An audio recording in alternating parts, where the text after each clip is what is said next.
Ya, muy bien. Entonces, ¿qué me estabas diciendo? Ya, se llena el líquido del oído. Y si se llena el líquido, ¿de qué hablamos? Otitis medias agudas, no ceros. Y si es que no soluciono eso,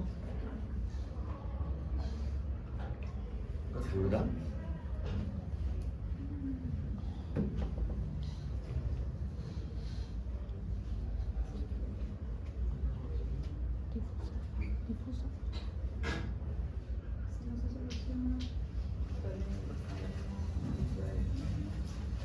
Ya, sí, ahí pasaría, crónica.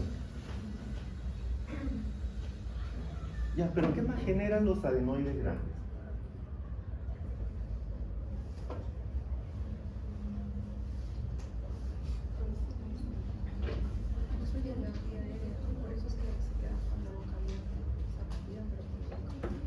Ya, y si yo tuviera unas amígdalas grado 4,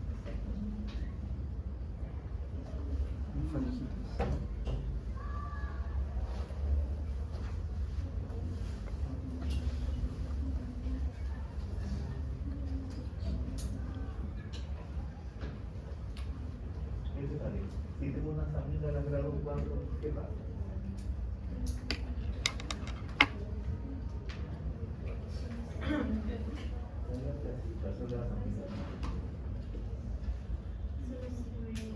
¿No?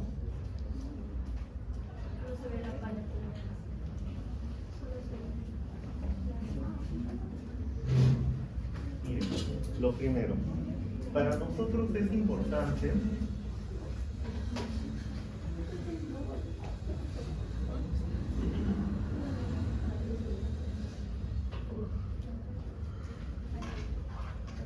si nosotros hablamos de lo que es la vía respiratoria, ya es importante que haya una permeabilidad. Y nosotros hablamos de una permeabilidad nasal desde la punta de la nariz y toda la vía respiratoria. Pero en otorrinos nos centramos principalmente desde la nariz, vemos acá a las amígdalas en este caso. Si una persona, siendo muy niño, pongamos como le dije, 3 años de edad, tenemos un problema de que ese niño respira por la boca, tiene hipoacusia, ¿ya? Si nosotros tenemos una fascia adenoidea, ¿de qué trata fascia adenoidea?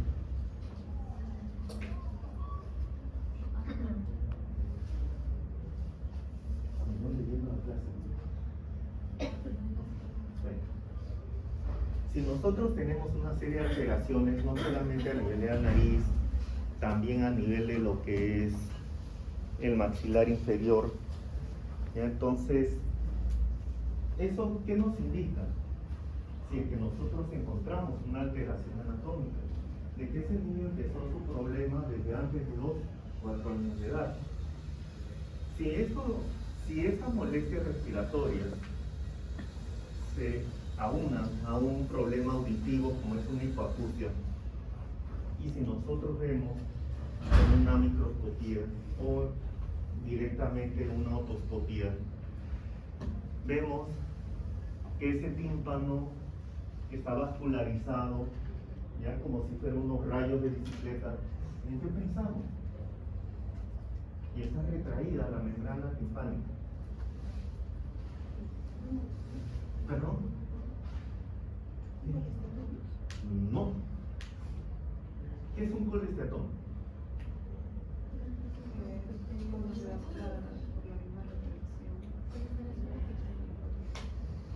¿Perdón?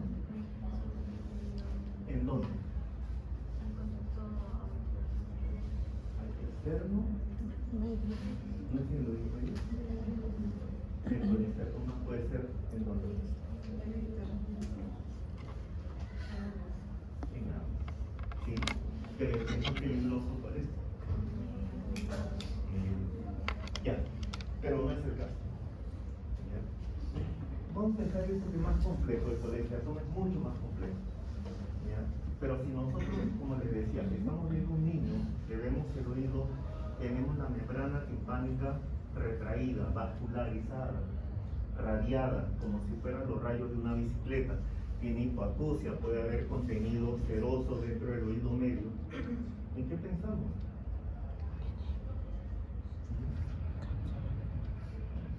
¿Seguimos pensando en una otitis media serosa o no?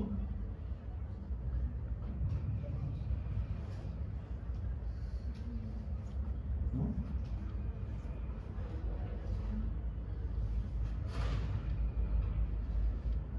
La otitis media serosa no es una entidad estática, es una entidad dinámica. Inicialmente ustedes pueden ver que ese tímpano puede estar abombado sin necesidad de estar ingestivo, puede haber contenido líquido dentro del oído, pero si no solucionamos el tema de la trompa de Eustaquio, lo que va a pasar es que esa otitis media serosa va a seguir progresando. Y la progresión es que ese tímpano se va a empezar a retraer, se va a vascularizar, se va a retraer, se va a debilitar y quedan dos caminos. O se pega al promontorio, que es la pared interna del oído medio, y genera una otitis media. No, ya tenemos la serosa, pero si se pega el tímpano al promontorio, adhesiva. ¿Ya? Y el otro camino es de que ese tímpano se puede perforar y puede llegar a generar una otitis media. ¿Ah? No, crónica. Ya la perfora el tímpano. Pero para nosotros lo más peligroso es si esa retracción del tímpano empieza en qué cuadrante: antero superior, posterior superior, antero inferior, posterior inferior. ¿Pero? Ya. ¿Y por qué? ¿Por qué ya dijo que ese epitelio del conducto se va a meter al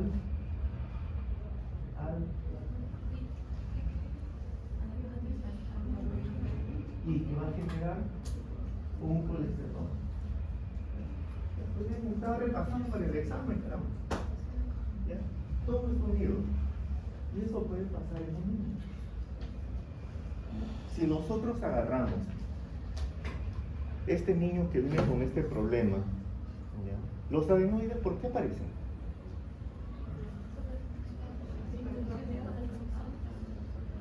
Por las infecciones. ¿Quién dice otra cosa?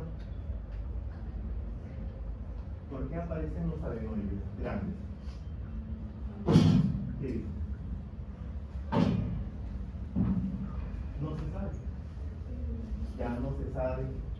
¿Quién más? Ya. Bueno, en realidad no se sabe por qué los adenoides crecen y por qué las amígdalas crecen tampoco. Pero la cosa es que principalmente dice por alergias, pero hay un montón de alérgicos que no tienen adenoides grandes. Hay niños que no son alérgicos y tienen adenoides grandes. Hay niños que tienen reflujo sin adenoides, hay niños sin reflujo sin adenoides, hay de todo. ¿Ya? Lo importante es que si nosotros vemos un niño que está respirando por la boca, ronca, tiene una fascia adenoidea, por favor busquen que es fascia adenoidea. ¿Ya? Si tiene todo eso, ¿qué es lo que debemos hacer? ¿Qué examen le pedimos para corroborar lo que ya sospechamos?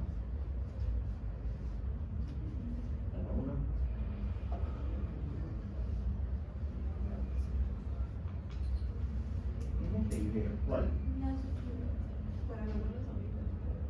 No, estamos hablando de adenoides todavía. No sufrió endoscopia. No, somos pobres. No todos tienen un nasofibro.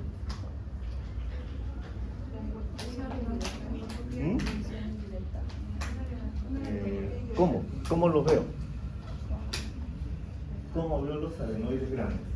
Con el espejo. No. Es una buena forma, sí, pero a ver, falta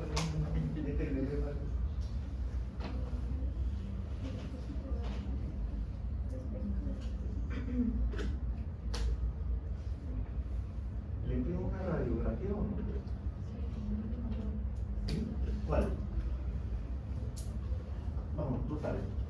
A ver.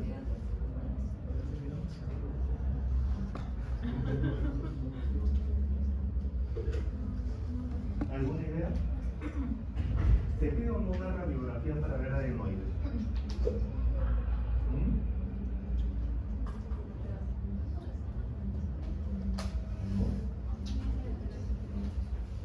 Indirectamente puedes ver ahí con el seno paranatal, pero no es lo que se pide. Vamos muchachos, van a entrar ustedes a hospitales de Minsa. ¿Qué van a pedir?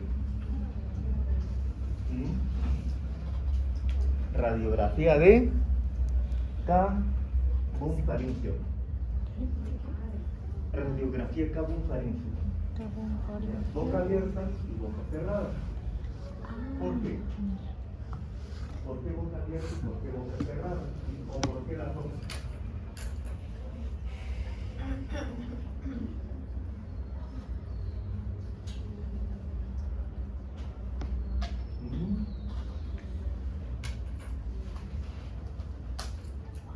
¿Y qué pasa?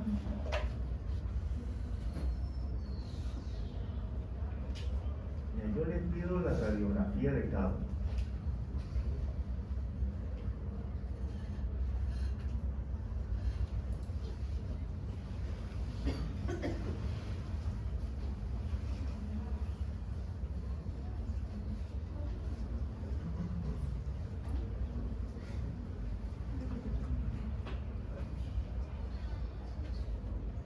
Ya, yo les pido la radiografía de cabum-farincio. ¿Por qué boca cerrada? ¿Y por qué boca abierta? Porque al abrir la boca se evitaría la superposición. No.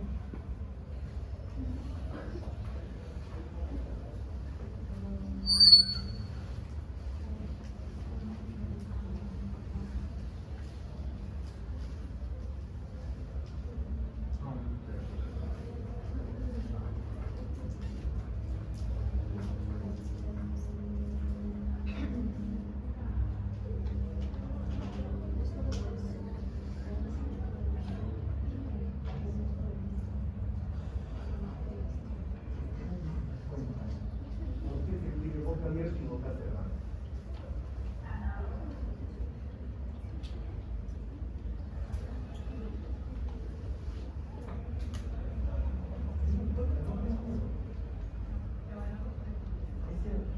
Es para evaluar el tamaño, pero ¿por qué boca abierta y por qué boca cerrada?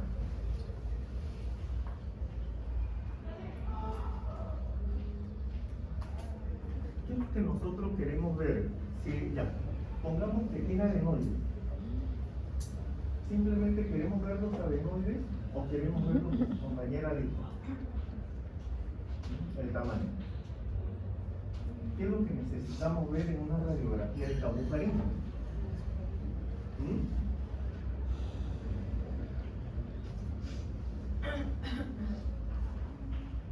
Mire, todos ustedes tienen muy buenas ideas y tienen toda la razón. Es para eso que pedimos las placas. Pero ¿por qué una y por qué la otra o por qué las dos?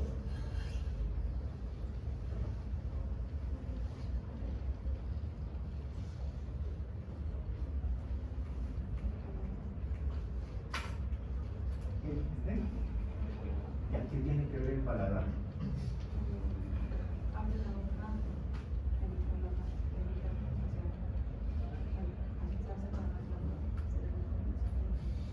Llama y con la boca cerrada. ¿Y qué pasa si yo en ese momento que me están tomando la placa se me ocurre pasar la saliva?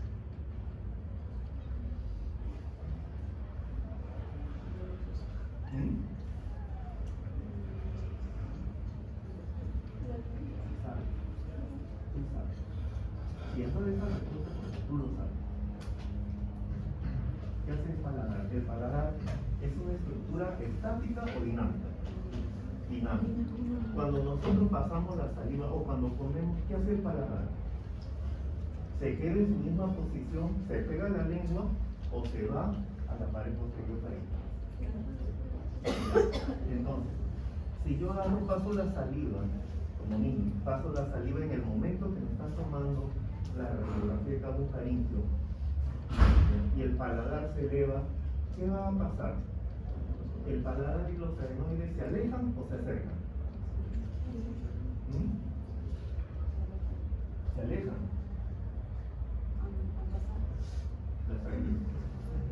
Se acercan. Entonces, si con la boca cerrada paso la saliva y se eleva el paladar, es un mal parámetro, porque me puede indicar de que es para operar, pero sin embargo no lo es. Por eso es necesario corroborarlo con la boca abierta. Ya no te lo sabes.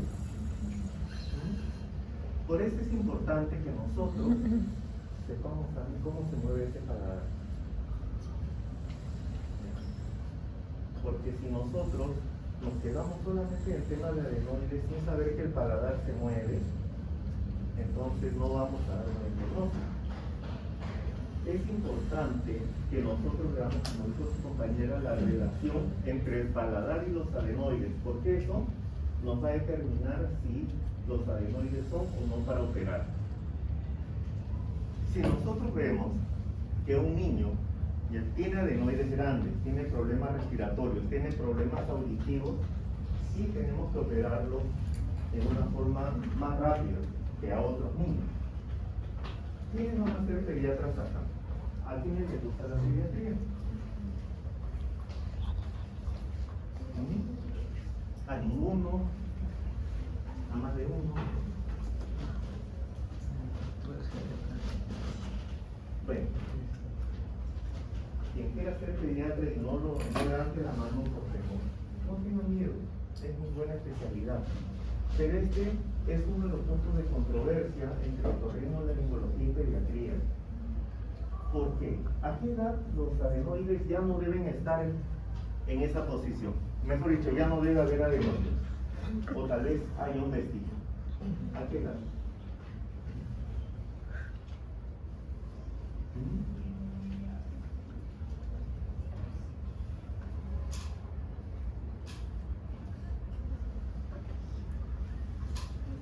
Vamos, campeón, tú puedes.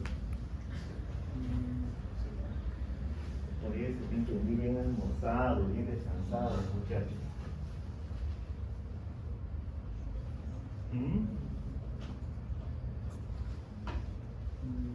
En promedio, ¿a qué edad ya no deberían haber adenoides? No.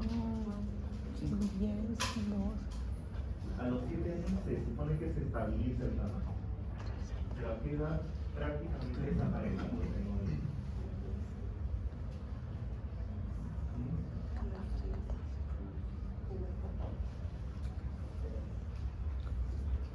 Entre 2, no,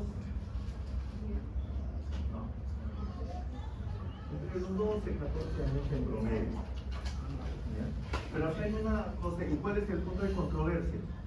Llevo a mi hijo, que tiene sus adenoides grandes, me han dicho que es para operar, tiene otitis media serosa, lo llevo al pediatra porque no me convenció el otorrino. Y el pediatra me dice, no lo operes, si total a los 12 años va a desaparecer. ¿Qué consecuencia podría traer eso? ¿Qué consecuencia?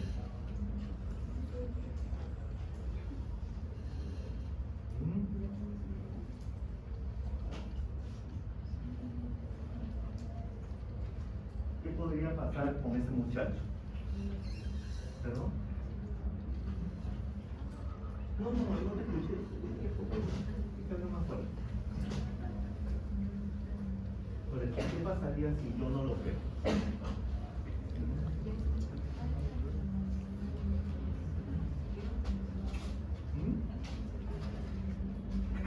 También. Y además susceptible a las infecciones. ¿Qué más?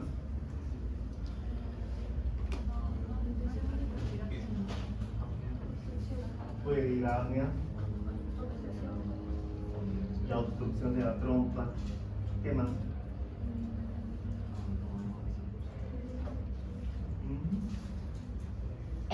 También de lo que viene a ser la cara, el macizo facial que vemos.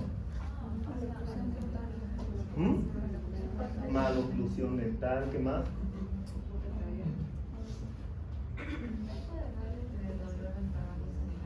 Puede haber por un proceso peristocrónico, sí, claro.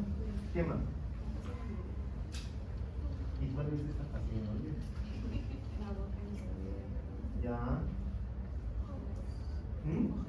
Ya. Ocular, ¿ya qué más? ¿Y cómo está el maxilar inferior? ¿Normal? ¿Es más grande? ¿Es más pequeño? ¿Está retraído? ¿Y por qué se retrae? Porque como uno con la boca abierta, hace que el maxilar en vez de tener una formación normal. Ya, pero ¿por qué se retrae? Porque con la boca abierta, ¿no? No.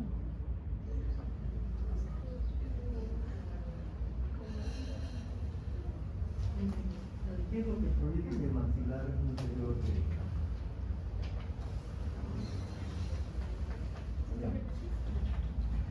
La lengua pierde de peso. Entonces, esa lengua, cuando uno duerme con la boca abierta, tracciona el maxilar inferior y le dificulta el crecimiento. Entonces, todas esas alteraciones, ustedes lo van a ver ahí. ¿Ya? Pero el mayor problema, porque ese niño, ya lo operamos de los adenoides, esa parte la mejoramos, pero su respiración nasal nocturna va a mejorar como los padres esperan. Si ya tenemos una micrognatia, ¿mejoraría del todo o parcialmente? Y hay una deficiencia. ¿Qué les parece?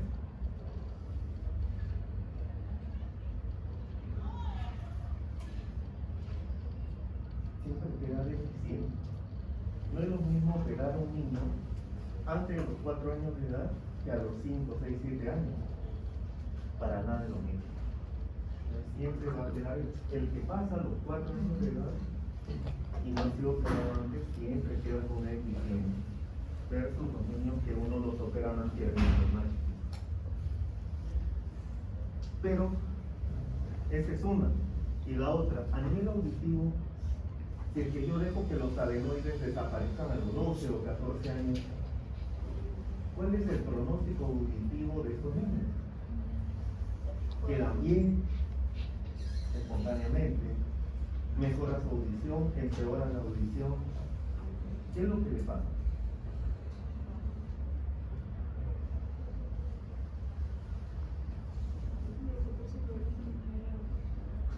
Yo supongo que empeora, ¿no?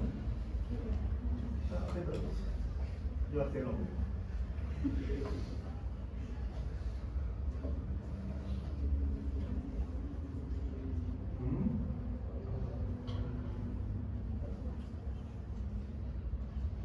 ¿Qué pasa con esa audición? A nivel de lo que es el oído, cuando tenemos este tipo de obstrucciones, inicialmente arranca con una hipoacusia conductiva o neurosensorial. Conductiva. Entonces, empieza como un proceso conductivo, pero va avanzando y pasa a neurosensorial. En todos los casos, en un gran grupo.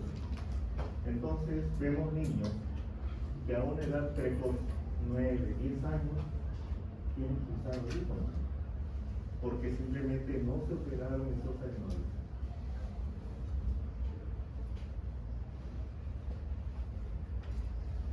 Para agregar más dificultad a todo esto, ¿qué ocurre si este niño tiene paladar hendido?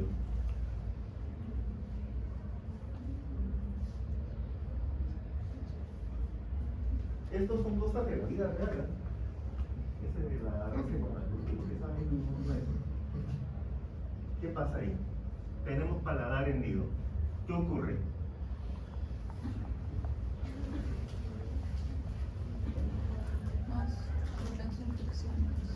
Ya.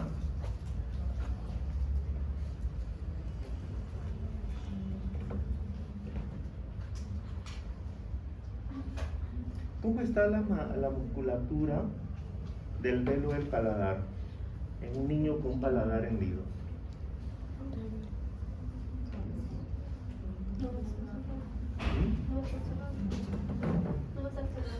Ya, pero se me ocurre pues de que mis papás, antes del año de edad, antes de mi etapa prelingual, o en la etapa prelingual, me llevaron al cirujano plástico y me operó.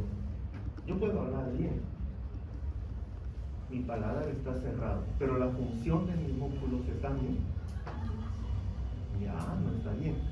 Y si yo veo que estoy haciendo una retracción timpánica, tengo miotitis media serosa, mi paladar hendido, si bien es cierto me han hecho la rapia o la sutura muscular, ¿por qué no funciona bien mi oído? Si ya me suturaron, pues de niño, de muy chiquito. ¿Qué pasó? ¿Qué músculo es el que se alteró ahí?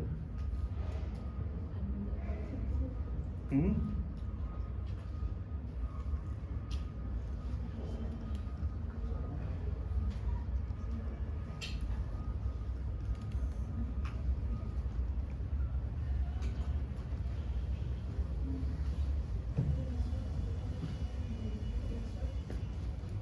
¿El tensor o el elevador?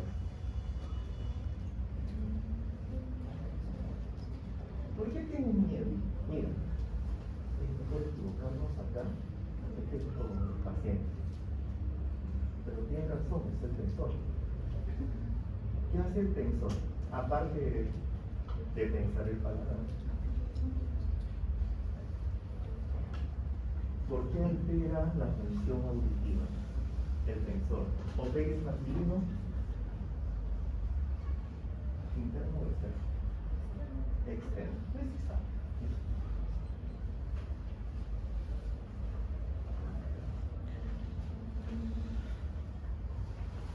Es el que hace que la trompa de Eustaquio se cierre. ¿Ya? Está bien, muy bien. ¿Ya? Entonces, si nosotros vemos, ¿cuáles son los 5 músculos que están ahí en el velo del paladar?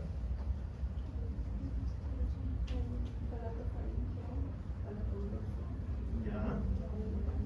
Ya. Ya. A ver. En los hospitales que han estado, ¿han visto ustedes alguna laringoscopía directa? ¿No? Pero se han evaluado gargantas, supongo, ¿no? Faringe. Si es que yo a la persona le digo, a ver, voy a revisarle la garganta, abre la boca, ¿ya? Sin sacar la lengua, ya le digo, respire por la boca, y la señora o la persona respira por la nariz, ¿qué pasa?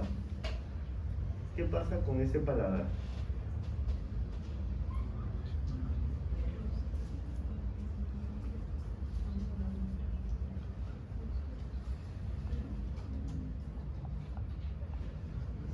Ella va a tomar agua. ¿Qué es lo que pasa con el paladar? ¿Mm?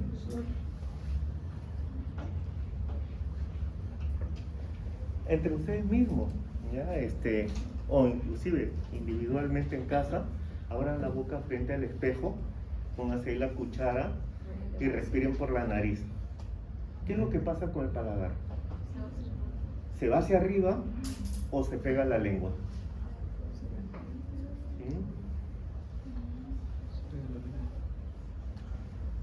¿Perdón? Se pega la lengua. Se pega la lengua. ¿Y por qué se pega la lengua? ¿Qué músculos son los que se contraen?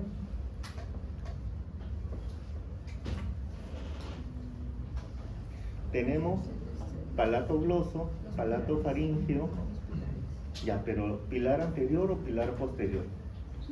El pilar anterior, ¿qué músculo es? Y el pilar posterior, ¿qué músculo es?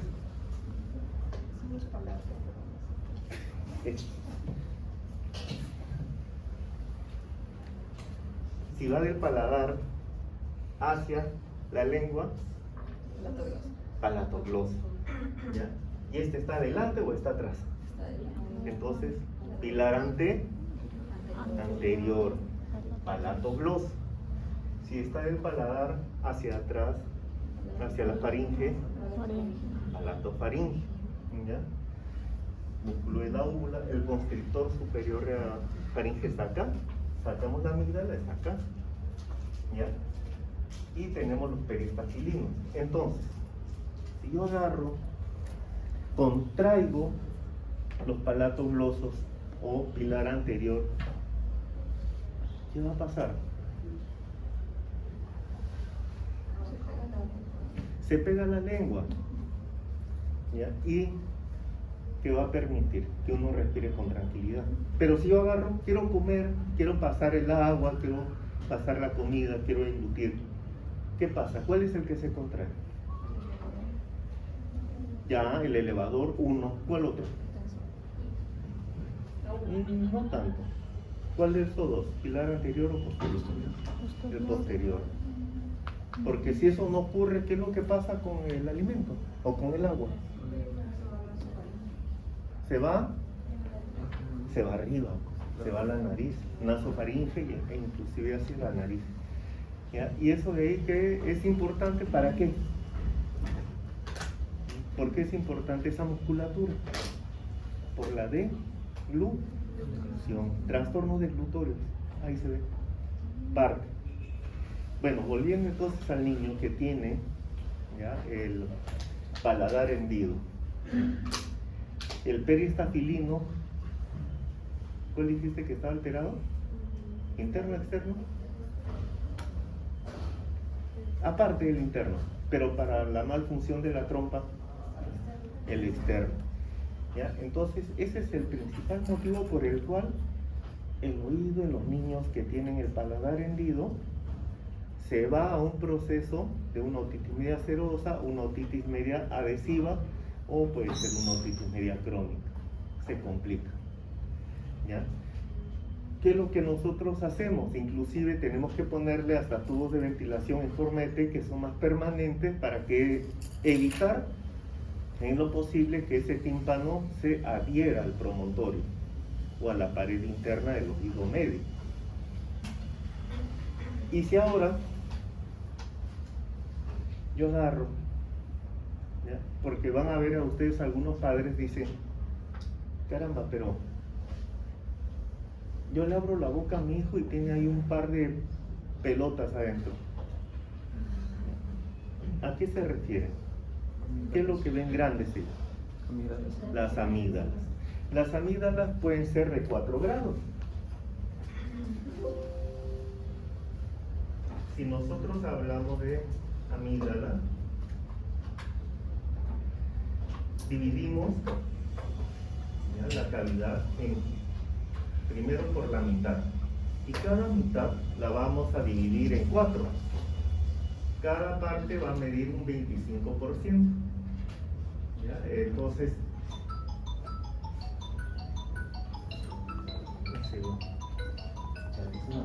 cuando quieren que uno vaya aproximando. No.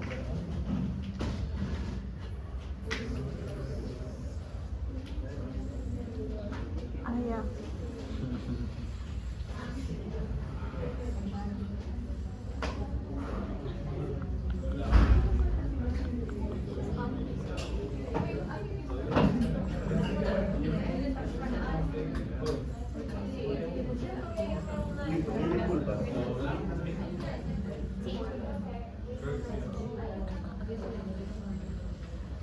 Ya, entonces volvemos a lo de hace un momento. Si nosotros tenemos una amígdala grado 1, significa de que ocupa el 25%, ¿ya?, de esa mitad. O sea, está acá pegada. Amígdala grado 2 ocupa el 50%, hasta el 50%. La amígdala grado 3, 75%, y la grado 4 ocupa tanto la mitad o inclusive la amígdala puede sobrepasar esa mitad e irse al otro lado. Entonces, uno tiene que evaluar todo esto, cómo está el paladar, cómo está el tamaño de las amígdalas, si hay adenoides hipertrofia adenoidea asociada, y sobre todo, hay que ver también el tamaño de la boca, porque no es lo mismo un niño que tenga una boca grande ya con una amígdala grado 3 que tal vez no le obstruye la vía respiratoria, frente a un niño que tiene una cavidad faríngea pequeña y una amígdala grado 3 le obstruye prácticamente todo cuando se echa. Por eso es necesario evaluar completamente esto de acá. Y si es que nosotros agarramos, lo evaluamos a estos niños y vemos también de que tiene problemas de que duerme con la boca abierta, que también ronca, ¿ya? ¿Qué actitud tomamos con estas amígdalas? ¿Sí? Pero ahora ya no es tan severo el tema, ¿no? Porque antes era sí o sí, se saca las amígdalas. Inclusive lo que nosotros hacemos ahora, ¿ya? Podemos sacar la mitad de la amígdala y dejar que la otra mitad se quede ahí y siga cumpliendo su función. O si vemos una asimetría amigdaliana, la sacamos las dos, porque hay que estudiar y saber por qué una creció y por qué la otra no. Eso es lo que nosotros debemos hacer con esta parte.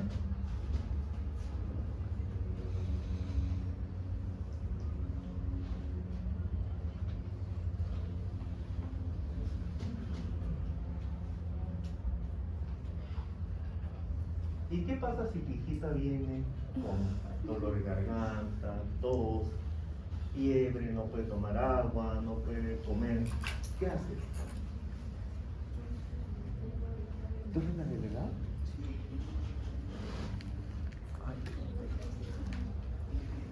¿Qué hacemos ahí? ¿Tienes una pizarra? ¿O qué diagnóstico tiene? Gracias.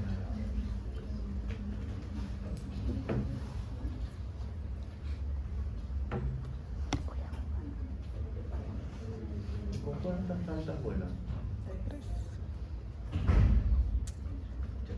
Acá hay gente que está al borde, ¿eh? Renzo Guamán. Sí. Oye, te salvaste, hermano.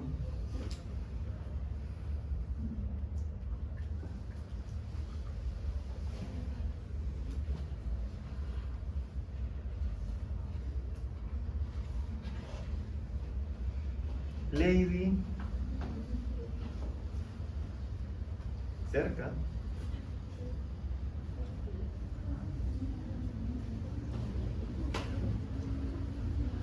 Josué.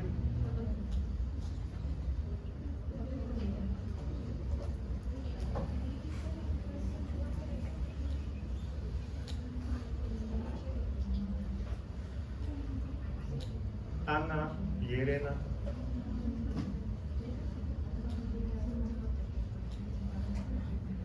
Andrea Márquez.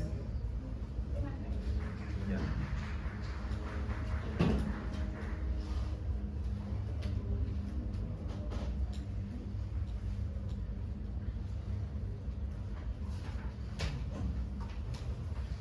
Erika Navarro. Oye, me extraña, si tú sabes. No te gusta otorrino, yo creo.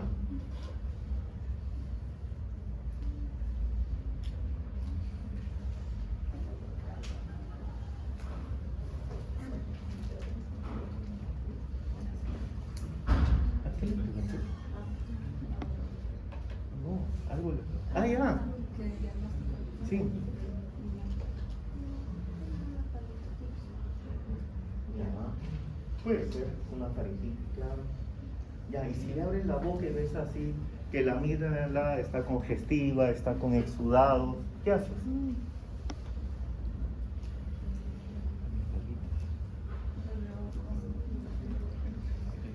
Está bueno, pero no bueno, tiene que ser así, no cualquiera. No es que esta clase no es así,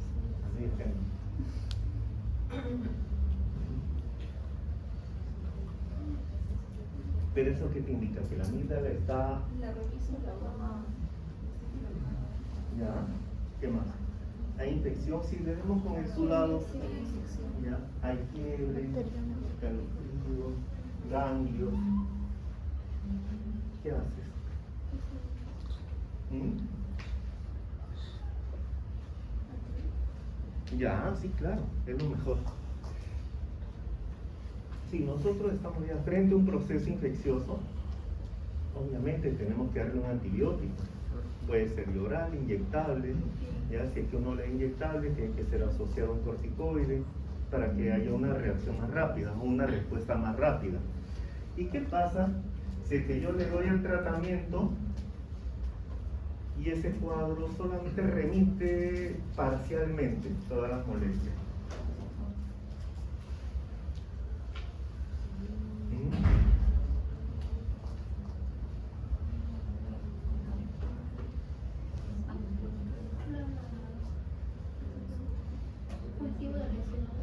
Ya, sí, se puede hacer, claro.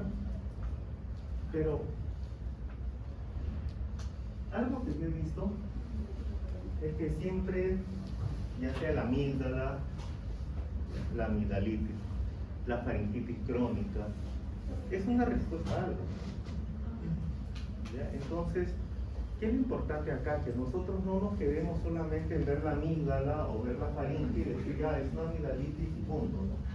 Sino uno tiene que hacer toda la evaluación desde la nariz hasta, si se puede, hacer hasta una laringoscopia directa para ver cuáles son los factores predisponentes de una enfermedad crónica. Por ejemplo, ¿por qué se da la faringitis crónica?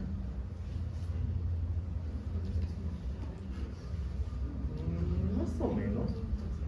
¿Por qué? Reflujo. Ya, uno reflujo, ¿qué más?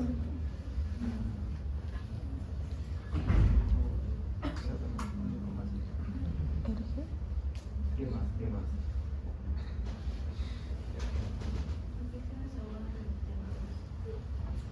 No. ¿Qué más me puede dar una faringitis crónica? ¿La faringitis crónica es un proceso infeccioso o inflamatorio? ¿Por qué duermo con la boca abierta? Ya, cualquier problema obstructivo nasal. Ya, entonces, por ejemplo, si nosotros tenemos un proceso obstructivo nasal, si tenemos el reflujo, si tenemos un daño directo por sustancias que consumimos, por ejemplo, si fumamos, tomamos coche, esas cosas, eso nos predispone a un proceso crónico.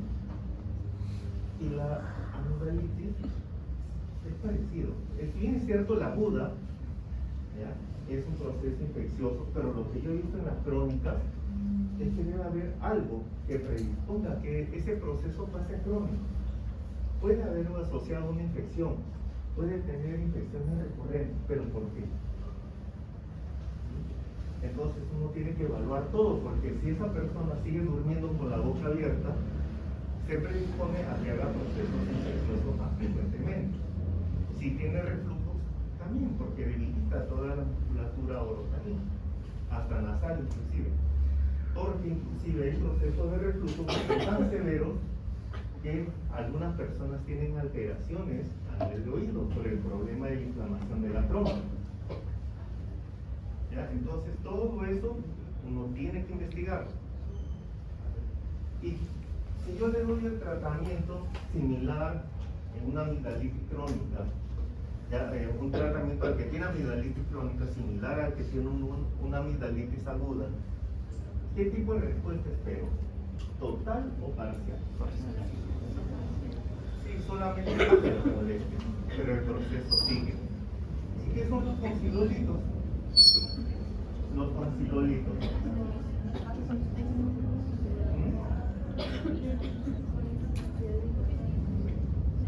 Ya, también. Solamente comida. Restos.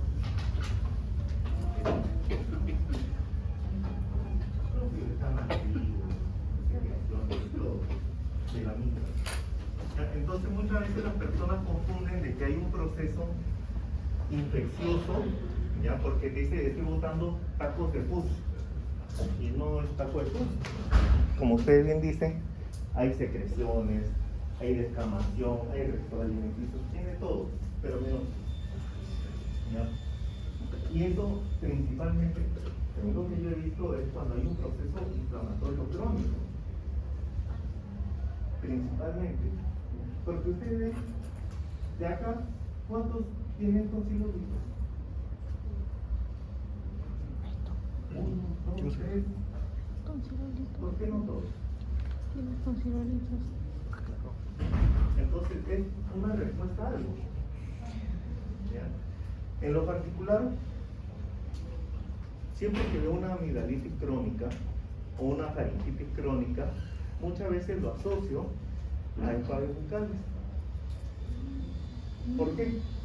Porque primero no es un proceso infeccioso, es un proceso faríngeo crónico.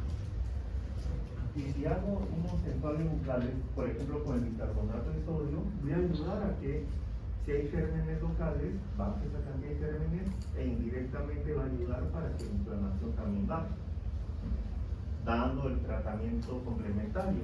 Si le hago una laringoscopía y veo que esa persona tiene a la par un reflujo, tengo que tratar el reflujo. Si vemos que tiene un problema nasal, hay que darle un antihistamínico y tal vez operarlo, según lo que vayamos encontrando.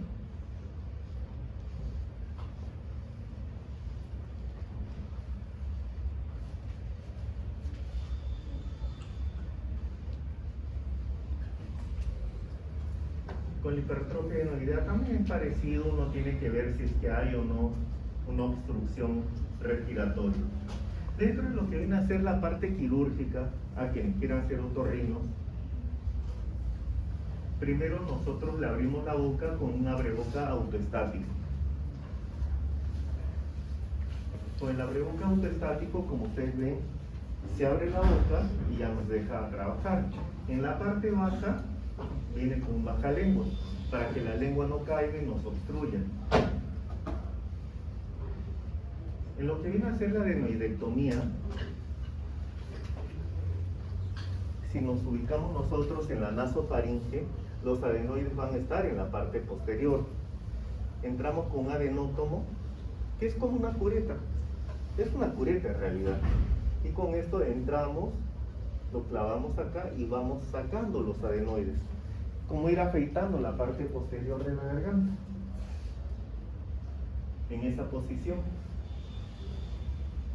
Y tratamos de sacar todo. Nosotros no debemos ser demasiado exigentes al sacar los adenoides, porque podemos ir hasta el plano muscular y sangra bastante. Por eso es que muchas veces, o algunas veces, ya ahora es menos frecuente, cuando se hace la adenoidectomía, algunos niños terminan con un sangrado importante que tiene uno que colocar un tapón posterior, lo cual es traumático, ¿no? Es bien doloroso. Y no me acuerdo quién dijo que podíamos nosotros, mediante una palpación, determinar si había o no adenoides grandes.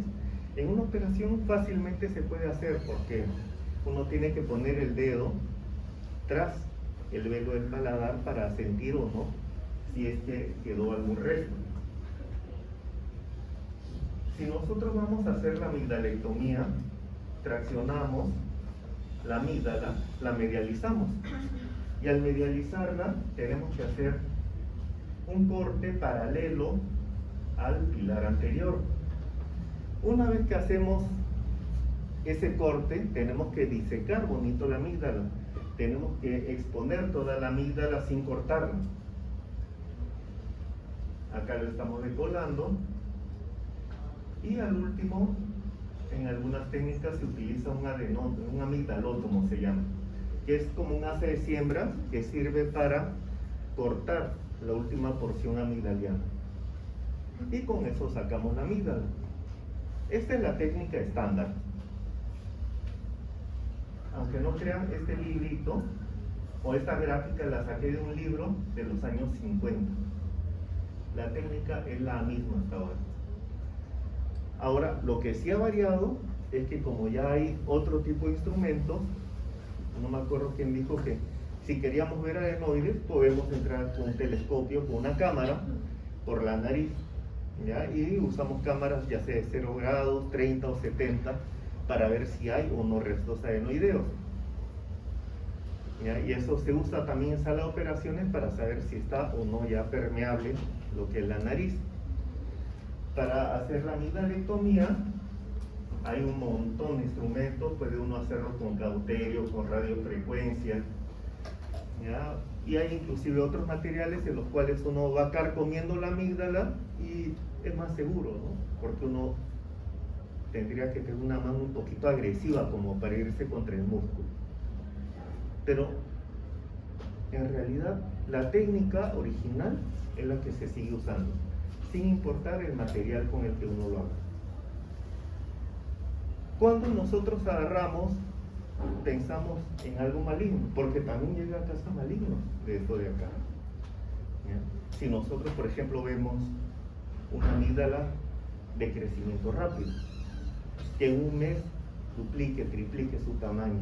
Si nosotros vemos un tumor que es de difícil definir sus bordes, uno puede ver que es demasiado vascularizado, es fijo a los planos profundos. Todos esos parámetros de un tumor se aplican también acá. Y eso nos sirve a nosotros para tomar una decisión mucho más rápida entre operar o no a un paciente.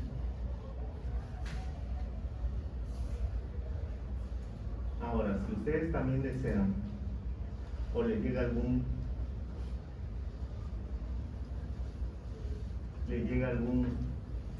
paciente con algún tipo de alteración de la deglución, tiene que empezar con esto, con las funciones del paladar blando. Ahí empieza la evaluación. Después ya uno puede pasar a hacer una laringoscopía, ¿ya? O una nasofibroscopía con deglución, ¿ya? Y haciéndolo con una sustancia o con alimento coloreado, ¿no? Se utilizan los colorantes naturales, que son los vegetales, se mezcla con el alimento, hace que una persona coma o tome algún líquido y vamos a ver si es que hay restos de esto de acá, de este alimento, o inclusive podemos ver si es que hay aspiración, vamos a ver cómo parte de ese líquido que está coloreado, cómo entra hacia la vía respiratoria. Pero esta es la base, saber qué cosas hacen estos músculos. ¿Tienen alguna pregunta? Muchas.